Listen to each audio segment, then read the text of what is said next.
यदि आपके अंदर छल है, कपट है, फिर और यदि आप पूजा कर रहे हैं, पूजा पाठ आपकी व्यर्थ है। इससे अच्छा तो आप घर पे रहते तो ठीक है। यदि आप मंदिर में पूजा करने जा रहे हैं लेकिन आपके हृदय में पड़ोसी के लिए कैंची चल रही है तो वह कोई पूजा पाठ काम की नहीं है। इसलिए निर्मलता होनी चाहिए, किसी प्रकार का मल नहीं। भगवान हमारे हृदय रूपी भवन में ताका झांकी करते हैं और झांक करके देखते हैं साहब इसमें मेरे रहने की जगह है या नहीं, और देखते हैं साहब ये तो हाउसफुल है, इसमें तो कोई जगह ही नहीं। काम बैठा है, क्रोध बैठा है, लोभ बैठा है, अभिमान बैठा है। भगवान उस घर से भाग जाते हैं, बोले भैया हमारी जगह नहीं है, हाउसफुल, टिकट नहीं मिलेगा यहाँ। और भगवान देखते हैं ये घर एकदम खाली है और खाली होने के साथ साथ भक्ति महारानी इसमें बैठी है, तो भगवान निज लोकम विहाय अपना घर छोड़ के भक्त के हृदय में बैठ जाते हैं। और यदि भक्त उसको अपने घर से निकालना भी चाहे तो टेढ़ी टांग वाला फिर निकलता नहीं है महाराज, ऐसा परमात्मा है। इसलिए हृदय को निर्मल बनाओ। नाम की ब्राह्मणी महाराज कथा जब सुन रही थी, नरकों का वर्णन सुन रही थी, तो प्रायश्चित की आग में जलने लगी। प्रायश्चित की आग में जलने लगी, इसको गिलानी होने लगी। मैंने तो अपने जीवन में न जाने कितनी बार कुकर्म कर दिए, मेरा क्या हो। और व्यास जी महाराज जैसे ही कथा विश्राम किए और सभी पब्लिक चली गई, सारे श्रोता समुदाय चले गई, जाने के बाद ये वहीं पर पंडाल में बैठी रोती रही, बिलखती रही। व्यास जी मंच से उतरे, व्यासपीठ से उतर के कहने लगे, बेटी क्या बात है, तुम रो क्यों रही हो। तो इसने रो रो कर अपनी सारी बात सुना दी। महाराज मेरा क्या होगा, अभी अभी आप नरकों का वर्णन कर रहे थे कि किस प्रकार का पाप करने से किस नरक में जाना पड़ता है, और मैंने तो बहुत पाप किया। व्यास जी महाराज कहने लगे, देवी तेरे अंदर प्रायश्चित की अग्नि जल रही है और धीरे धीरे तेरे पाप समाप्त हो जाएंगे। इसके लिए तू एक काम कर, भगवान शिव की कथा को सुनना प्रारंभ कर। और इसने व्यास जी के कहने पर महाराज गंगा जी में प्रातःकाल स्नान करती है और गले में शिव रुद्राक्ष की माला धारण करती है, मस्तक पर त्रिपुंड लगाती है और मुख में ओम नमः शिवाय, ओम नमः शिवाय का जप करती है। धीरे धीरे इसके पाप भस्मीभूत होने लगे और 1 महीने तक इसने शिव पुराण की कथा सुनी। इसको व्यास जी ने कथा सुनाई और एक दिन क्या हुआ, पांडाल में ही जैसे ही ये शिव पुराण की कथा सुन रही थी, नाम जप कर रही थी, नाम जप करते करते व्यास जी ने देखा कि इसके प्राण छूटने वाले हैं। व्यास जी ने तुरंत नाम जप को और बढ़ा दिया और धीरे धीरे इसके प्राण छूटे। उसी समय भगवान शिव के गढ़ विमान लेकर प्रकट हुए और उस चंचला नाम की ब्राह्मणी को अपने लोक,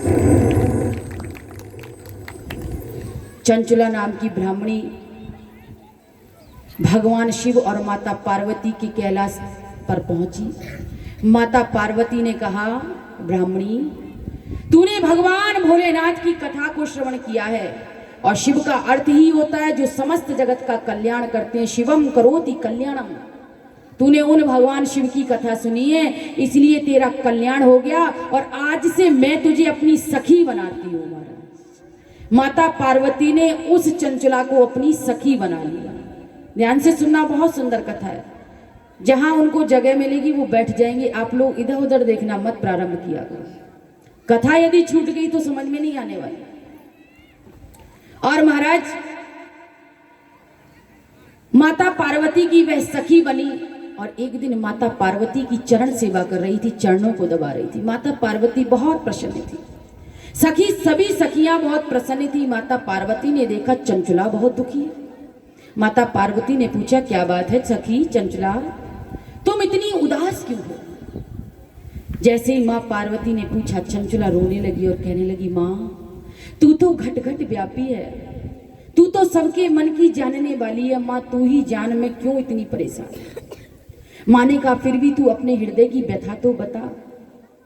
और चंचला रोने लगी, माँ आज देखिए ये प्रसंग बताता है हमारी भारत की माताएं कितनी अच्छे उनके हृदय में विचार होते हैं। जिस पति ने चंचला को इतना मारा, इतना पीटा और उसको कभी सम्मान नहीं दिया, कभी निगाह उठाकर देखा नहीं, आज उसके लिए चंचला रो रही है कि माँ मुझे पता है मेरे पति ने बहुत कुकर्म किए, बहुत अत्याचार किए हैं, लेकिन उनकी मृत्यु मुझसे पहले हो गई और मुझे पता है वह कोई गलत ही कर्म करने के कारण बहुत बुरी योनि में पड़े हैं। लेकिन मुझे ये नहीं पता माँ वह कौन से लोक में गए। माँ, जिस प्रकार से आपने मेरा उद्धार किया है, मैं चाहती हूँ मेरे पति बिंदुक का उद्धार कर दीजिए। देखो भारत की माताओं का हृदय देखो। इनके पति यदि थोड़ा सा बीमार हो जाएं तो तुरंत इतनी विकल हो जाती हैं, अपनी माँ को फोन करेंगी, अपनी बहन को। और पतिदेव, अगर पत्नी बीमार हो जाए तो पतिदेव क्या कहेंगे? गर्म पानी पी ले और आराम से सो जा, रात में बुखार उतर जाएगा, सुबह बढ़िया खुल जाएगा। बोलना पड़ेगा इन्हें कोई जरूरत नहीं है, सारी जरूरत तो हमारी देवियों को है। और ये इतना कोमल हृदय की होती है जिसका कोई जवाब नहीं है। कितने लोगों के फोन तो महाराज श्री के पास आ जाते हैं, महाराज जी कोई दवा बताओ, पतिदेव को बहुत दिन हो गया खांसी जुकाम बुखार नहीं जा रहा है। और हमने आज तक नहीं सुना कि कोई पतिदेव ने फोन किया हो, महाराज जी देवी जी की तबीयत बहुत गड़बड़ा रही है, कोई बताना उपाय। क्यों? इनको जरूरत क्या है महाराज? टाइम पे रोटी मिल जाती है और चाहिए क्या? कपड़े धुले मिल जाते हैं और बढ़िया आराम से बिस्तर तैयार मिलता है, आराम से खर्राटे बजा के सोना। लेकिन सारी जिम्मेदारी किसकी है? देवियों की। बच्चे थोड़ा सा बीमार हो जाए तो उनके लिए चिंतित, उधर माता पिता बीमार हो जाए तो रहेगी तो अपने ससुराल में, लेकिन मन उसका माँ के पास रहेगा। जो स्त्री होती है दोनों कुल को संभालती है महाराज, इसीलिए इसका दर्जा इतना ऊंचा है। तो आज चंचला रो रही है, माँ से करी मैया जैसे तूने मेरा उद्धार किया है माँ, मेरे पति का उद्धार कर दे। माँ ने कहा चंचला, जिस प्रकार तूने शिव महापुराण की कथा सुनी थी तेरा उद्धार हो गया, तेरे पति को भी शिव महापुराण की कथा सुननी पड़ेगी तभी उनका उद्धार होगा। तो चंचला ने कहा माँ वो सुनेंगे कैसे? तो माँ ने एक तुम्बरू नाम के गंधर्व को बुलाया और माँ ने कहा सुनो, तुम भगवान शिव के बहुत प्रिय गण हो। लेकिन उससे पहले माँ ने चंचला से कहा चंचला, मैं अपनी दिव्य दृष्टि से तुझे बताती हूँ, ध्यान से सुन। तेरा पति बिंदु कुकर्म करने के कारण आज प्रेत बना बैठा है, पिशाच बना बैठा है। बिंदु नाम के पर्वत पर बहुत बड़ा पिशाच बना बैठा है। और सुनो चंचला, तेरे पति को खाने के लिए भोजन नहीं मिलता, पीने के लिए पानी नहीं मिलता, रहने के लिए मकान नहीं मिलता, केवल वायु का आहार करके वह जीवित है। इतनी बात सुनी तो चंचला रोने लगी। माँ कृपा कर, तू जगत कल्याणी है मैया। मैया ने कहा मैं कृपा करती हूँ, तू चिंता मत कर। और मैया ने तुरंत तुम्बरू नाम के गंधर्व को बुलाया और कहा तुम्बरू, तुम विमान लेकर के जाओ और इसमें चंचला को बिठा करके ले जाओ और जाकर के उस पिशाच बने बिंदु को तुम भगवान की श्री शिव पुराण कथा श्रवण करो। माता का आदेश था। तुम्बरू नाम के गंधर्व चंचला को लेकर के जैसे ही पहुंची तो चंचला ने क्या देखा? उसका पति बहुत बड़ा पिशाच बना है, कभी हंसता है तो कभी रोता है और कभी जमीन में अपना सिर मारता है। तुम्बरू ने व्यासपीठ लगाई और जैसे ही व्यासपीठ लगा करके उस पिशाच को कथा सुनाना प्रारंभ किया, महाराज इसने तो टेंट ही उखाड़ दिया पूरा, इतना बड़ा अत्याचारी था। अब प्रेत बना बैठा है, इसको कथा थोड़ी ना सुहाएगी। तुम्बरू ने मन में सोचा मैं कथा तो बाद में करूंगा, पहले तुझे ठीक करता हूं। और मंत्रों के द्वारा तुम्बरू ने एक खंबे से उस बिंदुक नाम के पिशाच को बांध दिया मंत्रों के द्वारा, और खंबे में बंधा होकर के उसने श्री शिव पुराण की कथा को श्रवण किया। और जैसे ही शिव पुराण की कथा उसने सुना और सुनते सुनते महाराज जैसे ही कथा विश्राम हुई, तुरंत उसी समय भगवान शिव के गण विमान लेके उपस्थित हो गए और उस विमान में भगवान शिव और माता पार्वती भी थी। बिंदुक नाम के उस पिशाच की वो प्रेत योनि छूट गई और उसको दिव्य रूप मिला और कैलाश पर आकर के भगवान शिव ने उसको अपना गण नियुक्त कर लिया, अपना गण बना लिया। चंचला को अपनी सखी बनाया था माता पार्वती ने और बिंदुक को अपना गण बना लिया भगवान शिव ने। ये शिव महापुराण सुनने का फल है महाराज, जो आप लोग 3 दिन से सुन रहे हैं। इसीलिए शिव महापुराण कहती है यदि हमारे पूर्वज किसी कारण से प्रेत योनि में पड़े हैं, पितृ बाधा है जिसके घर में, राहु केतु की जिसके घर में दोष है, उसको शिव महापुराण की पोथी जरूर बिठानी चाहिए। और शिव महापुराण की कथा सुनने से हमारे जीवन के कष्ट दूर हो जाते हैं। जो प्रेत आत्मा है उनका प्रेत शरीर छूट जाता है, उनको नया शरीर मिल जाता है। इस प्रकार से चंचला और बिंदुक नाम के ब्राह्मण की कथा ये बताती है कि कथा ही जीवन में मनुष्य का कल्याण करती है। कथा सुनने से जिस प्रकार चंचुला का जीवन पवन पावन हो गया और कथा सुनने से जिस प्रकार बिंदुक नाम के उस पिशाच का जीवन परम पावन हो गया, तो हमारा और आपका हो जाएगा। तो इसमें कौन सी बड़ी बात है हमारा। तो इस प्रकार से आप शिव महापुराण की बहुत सुंदर कथाओं को श्रवण कर रहे हैं, जिसमें 24,000 श्लोक हैं, 464 अध्याय हैं और 7 संहिताएं हैं। भैया माताओं से अनुरोध है, बाल गोपाल को थोड़ा सा शांत करें और उसके बाद बहुत ही सुंदर कथा प्रारंभ होने वाली है। ये कथा सूक्त सौनक संवाद के माध्यम से हम और आप श्रवण कर रहे हैं। सबसे पहले ये कथा भगवान शिव ने माता पार्वती के समेत नंदी जी को सुनाई। ध्यान से सुनना, माता पार्वती, ऐसा कोई दिन नहीं जाता कैलाश पर जहां भगवान शिव सत्संग ना करते हो, कथा ना सुनाते हो, कोई दिन नहीं जाता। भगवान शिव ही इतने भोले हैं, दिन रात सत्संग। और भगवान शिव है कौन? स्वयं विष पी करके जो जगत को अमृत पिलाता है, ऐसा है भगवान भोलेनाथ है। समुद्र मंथन हुआ महाराज, 14 रत्न निकले, सबसे पहले विष निकला। देवताओं ने कहा दैत्यों से तुम पी लो, तो दैत्यों ने कहा भैया हम फ्री थोड़ी हैं जो विष पी लेंगे, तुम पी लो हमारे कहने से। तो देवताओं का काम विष पीने का नहीं है, देवता तो अमृत पीते हैं, तो ये विष का क्या करें। समस्त देवता कालकूट नाम के उस विष को लेकर के भगवान भोलेनाथ के पास गए और भोलेनाथ के पास जाकर के कहा भोले बाबा इस विष को आप ही पान करो। और भगवान भोलेनाथ ने विष का पान किया और विष पान करते ही भगवान भोलेनाथ का कंठ एकदम नीला हो गया महाराज, और इसीलिए भगवान भोलेनाथ का नाम नीलकंठ पड़ गया।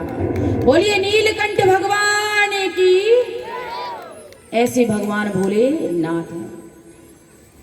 और जब विष पान करा करके आए, ब्रह्मा जी से बोले हमने तो भोले बाबा को जहर पिला दिया। ब्रह्मा जी कहने लगे बसा बसाया घर उजाड़ने का काम ही तुम देवता लोग करते हो। अरे जिसको विष पिलाकर आई उसको देखो तो जाकर उसकी तबीयत कैसी है। और देखने के लिए गए तो 2-4 चिंदड़ की हमारी सारंगपुर की माताएं भी पहुंच गई। बोले हम भी देख के आए बाबा कैसे हैं। तो क्या देखते हैं, भगवान भोलेनाथ ध्यानस्थ बैठे हैं समाधि में। मीडिया वाले पूछे बाबा आपने विष पान किया था, ये देवता आपको अमृत पिला करके गए, आपको विष पिला करके गए, आपको कोई फर्क नहीं पड़ा। भगवान भोलेनाथ ने कहा मेरे पास था राम और देवता लेकर के आए विष, जब दोनों मिल गए तो मुझे परम विश्राम की अनुभूति हो गई महाराज, मेरा कुछ नहीं बिगड़ा। ऐसे भूत भावन भगवान भोलेनाथ की शरण में बैठ करके हम उनके सुंदर सुंदर चरित्रों को श्रवण कर रहे हैं। ये विद्येश्वर संहिता चल रही है। विद्येश्वर संहिता में महाराज बहुत ज्यादा सदाचार बताया गया है।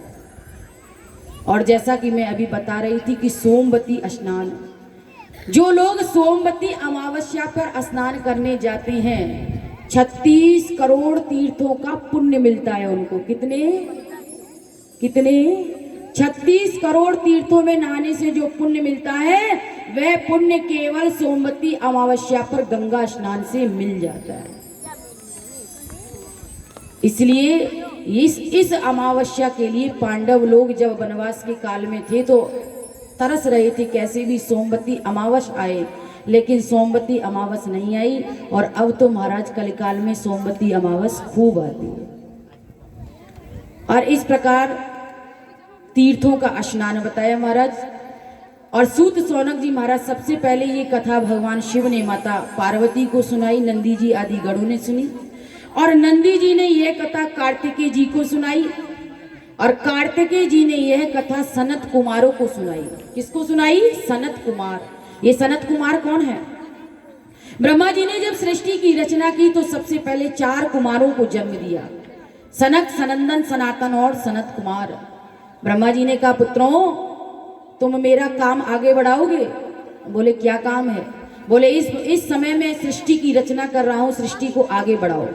बोले पिताजी हम इस चक्कर में पड़ने वाले नहीं, और मना कर दिया। और क्या कहा? हम तो केवल भगवान का भजन करेंगे। और सनक, सनंदन, सनातन, सनत कुमार चारों भाई नित्य निरंतर हरि शरणम हरि शरणम हरि शरणम शरणम हरि शरणम हरि शरणम हरि शरणम हरि शरणम हरि शरणम हरि शरणम हरि शरणम हरि शरणम हरि शरणम हरि शरणम हरि शरणम हरि शरणम हरि शरणम हरि शरणम हरि शरणम हरि शरणम।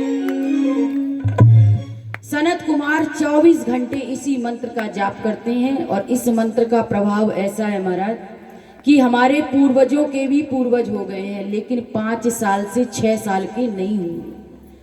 आज भी सनत कुमार 5 वर्ष की अवस्था के ही हैं, 6ठा वर्ष उनको लगा नहीं महाराज। क्यों नहीं लगा? क्योंकि भगवान के नाम के जप में वह ताकत है कि काल की गति उसको प्रभावित नहीं करती है। हम लोग आज जवान हैं तो कल बुढ़े भी हो जाएंगे, लेकिन सनक सनंदन सनातन सनत कुमार 5 वर्ष से 6 वर्ष के नहीं हुए महाराज। जरा आयुष्मान ना बाध्य थे, उनको काल की गति प्रभावित नहीं करती। ये नाम जप का चमत्कार है। इसीलिए कहते हैं भैया जब भी समय मिले तो नाम जप किया करो। जो आपको मंत्र मिला है उसको जपते रहो। अहिर्निश उठते बैठते सोते गाते खाते पीते जब आपको समय मिले जपते रहो, क्योंकि भगवान का नाम तारने वाला है।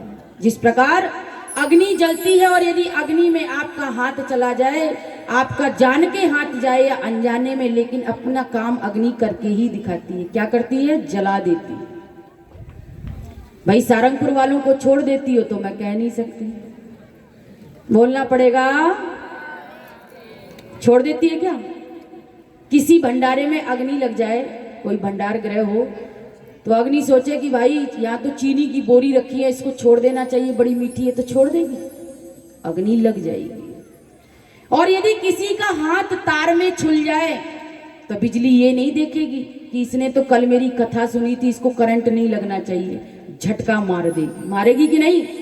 वो ये नहीं कहेगी सारंगपुर वाले कल ही कथा सुन के आए थे, आज इनको माफ कर दो, कह देगी क्या?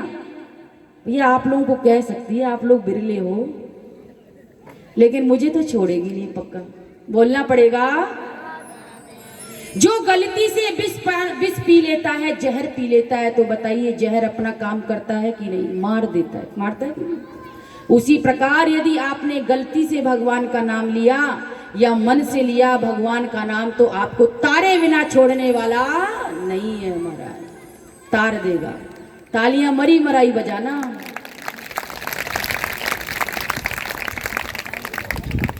इसीलिए कहते हैं नाम तेरा जग तारनहारा। भगवान का नाम कैसा है? बोलो।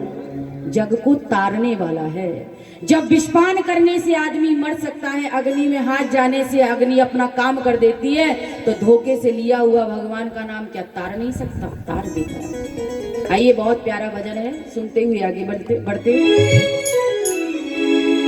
नाम तेरा जग तारनहारा,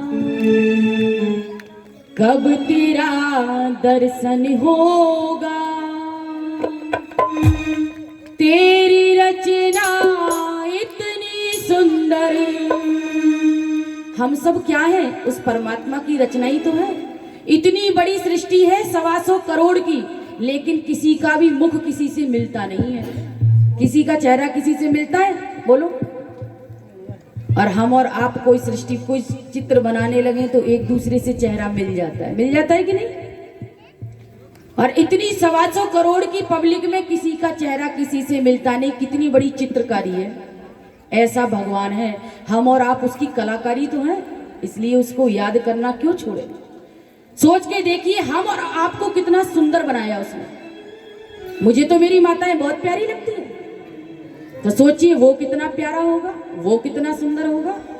नाम तेरा जग तारनहारा, नाम तेरा जग तारनहारा, कब तेरा दर्शन होगा, कब तेरा दर्शन होगा, तेरी रचना इतनी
बोलिए शंकर भगवान की, बाबा विश्वनाथ की।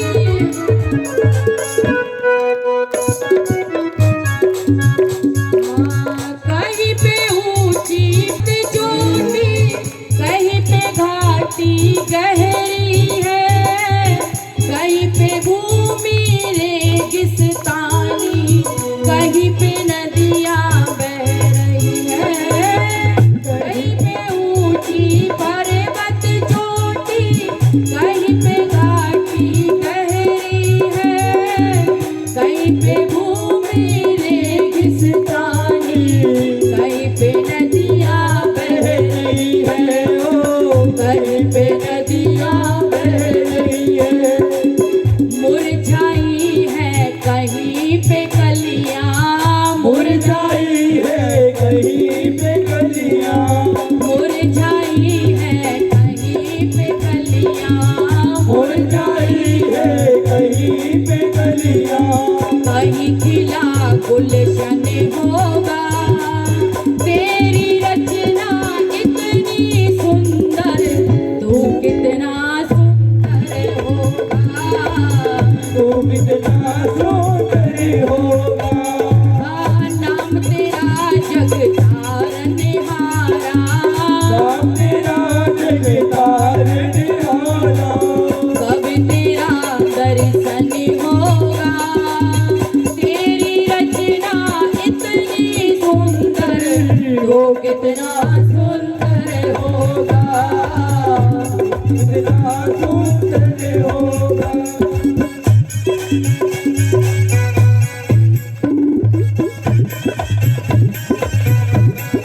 बोलिए विष्णु भगवान की। तालियों की सेवा के साथ भगवान को मनाते हुए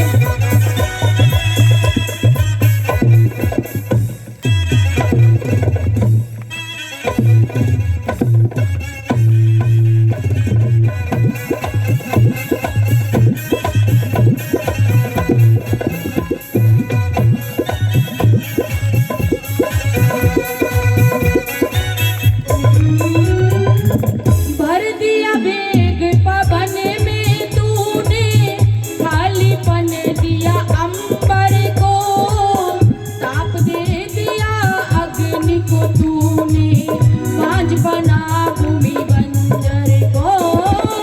भर दिया बेग पवन में तूने, खालीपन दिया अंबर को, ताप दे दिया अग्नि को तूने, बांझ बना भूमि बंजर को। जग को रोशन करने वाली, जग को रोशन करने वाले, तू कितना रोशन होगा, तेरी रचना इतनी सुंदर, तू कितना सुंदर होगा, तू कितना सुंदर होगा, तू कितना सुंदर होगा।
रंग में सूरज चांद बनाए, टम टम करते हैं तारे, टम टम करते हैं तारे।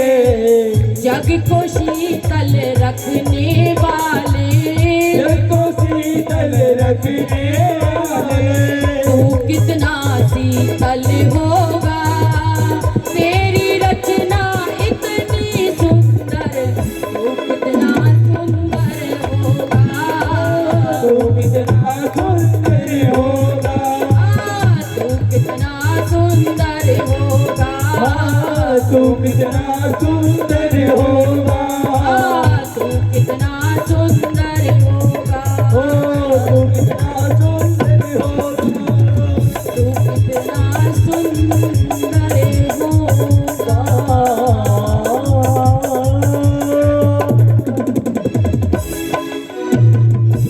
बोलिए गोविंद भगवान की जय हो। कभी विचार करके देखो, जिसने हमें इतना सुंदर बनाया है तो वो कितना सुंदर हो। जिसके माता पिता सुंदर होते हैं उसकी संतान देख लेना महाराज एकदम बड़ी सुंदर होती है। उसी प्रकार हमारा पिता परमात्मा है, हम सब उसकी संतानें हैं। भगवान का नाम ऐसा है कि दिन रात जपने से हमारे पाप धीरे धीरे भस्म होने लग जाते हैं। और महाराज सूत जी महाराज ने शौनक आदि ऋषियों से पूछा, महाराज कलयुग के कलुषित प्राणियों का कल्याण कैसे होगा? प्रश्न किया, क्योंकि कलयुग में महाराज प्रत्येक व्यक्ति का आचार विचार स्वभाव बदल जाएगा। सदाचार से किसी को कोई मतलब नहीं रहेगा, बड़े छोटे की शर्म धीरे धीरे चली जाएगी। ये सब बातें शिव पुराण में लिखी है। सदाचार में शास्त्र बहुत है महाराज, लेकिन शास्त्रों को पढ़ने का किसी के पास समय नहीं रहेगा। आप लोगों के पास समय है क्या? लेकिन मैं तो कहती हूँ आप लोग बहुत धन्यभागी हैं जो बैठ करके कथा श्रवण कर रहे हैं महाराज। भले ही आपके पास समय ना हो, लेकिन कथा में तो है। तो महाराज शास्त्र तो बहुत है और शास्त्रों में ज्ञान का भंडार है, लेकिन शास्त्रों को पढ़ने का समय नहीं है। और यदि किसी ने शास्त्र पढ़ भी लिए तो शास्त्रों में लिखा तो कुछ है, शास्त्रों की भाषा बहुत टेढ़ी है महाराज। जब तक कोई योग्य गुरु नहीं मिलेगा, संत नहीं मिलेगा, तब तक हमें शास्त्रों की वाणी समझ में नहीं आती। आपने कभी पढ़ा होगा अपनी तरफ से कोई रामायण या भागवत जी, आपको वह समझ में नहीं आई होगी, महाराज सिर के ऊपर से निकलने लगती। और वही बात जब कोई श्लोकों का अर्थ करके बताते हैं कोई संत, तो बड़ी आराम से समझ लेते। यही अंतर होता है। तो कह रहे हैं सूत शौनक आदि ऋषि महाराज, शास्त्र बहुत हैं, शास्त्रों में ज्ञान भी बहुत है, लेकिन शास्त्रों की भाषा समझ में जल्दी आती नहीं है। तो शौनक जी ऋषियों ने कहा, धन्यस्तम, हे शौनक आदि महाराज, शौनक आदि ऋषियों आप सभी धन्य हैं। आपके मन में भगवान के प्रति इच्छा तो जगी, आप सभी धन्य कि कलयुग के कलुषित प्राणियों का कल्याण कैसे हो। जो जीव अपना कल्याण करना चाहता है उसको 3 बातों का ध्यान रखना चाहिए। सबसे पहले श्रवण, श्रवण कहते हैं सुनने को। भगवान की कथा कहीं भी मिले, कैसे भी मिले, आप कथाओं को सुनिए। और महाराज आजकल कथाएं भी बहुत हो रही हैं। मैं किसी का कोई बात ऐसी नहीं कहना चाहती जो व्यासपीठ से गलत निकले, लेकिन माताओं को बहुत ज़्यादा भ्रम में डाला जा रहा है। जो मातृशक्ति हमारी पूजा पाठ करती है उसके लिए ही इतने नियम बना दिए कि धीरे धीरे आज एक माँ कह रही थी, महाराज जी मैंने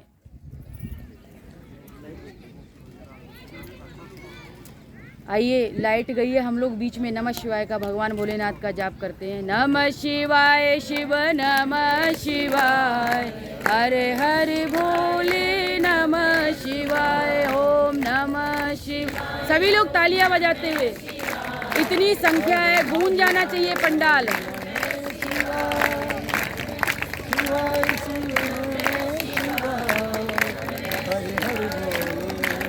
सभी लोग तालियों को बजाते हुए नमः शिवाय, ओम नमः शिवाय, हरे हरे भोले नमः शिवाय।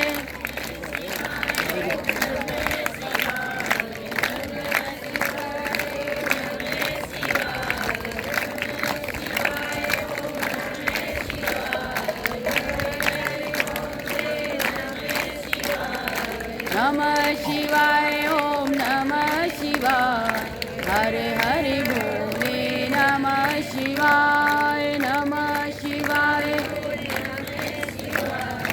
हरे हरे भोले नमः शिवाय ओम नमः। तालियां रुकनी नहीं चाहिए।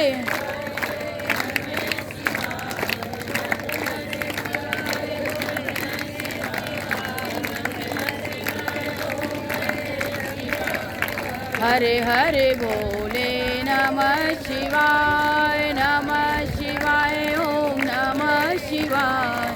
हरे हरे भोले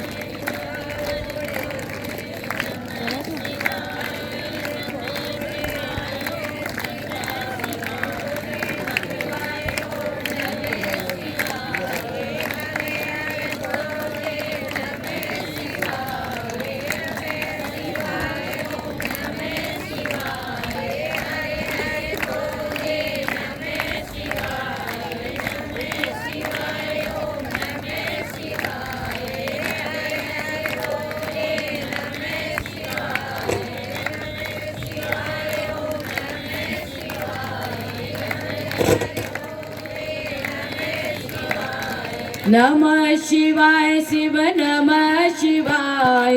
हरे हरे भोले नमः शिवाय ओम नमः शिवाय शिव नमः शिवाय। तालियों के साथ भगवान भोलेनाथ को नमः शिवाय। नमः शिवाय ओम नमः शिवाय। हरे हरे भोले नमः शिवाय। नमः शिवाय शिव नमः शिवाय। हरे हरे भोले नमः शिवाय। हरे हरे भोले नमः शिवाय। बोलिए शंकर भगवान की। आपको पता है लाइट क्यों गई? लाइट रानी कह रही थी साध्वी जी टाइम नहीं दे वाली माताओं को, इसलिए आपको कीर्तन करने का टाइम देने के लिए गई थी। बोलना पड़ेगा। और बहुत सुंदर बाबा का कीर्तन किया महाराज। तो सौनक जी महाराज ने आज ये प्रश्न किए। सूत जी कहते हैं जो जीवन में अपना कल्याण चाहता है उनको 3 बातों का ध्यान रखना चाहिए। सबसे पहले है श्रवण। श्रवण मंगलम।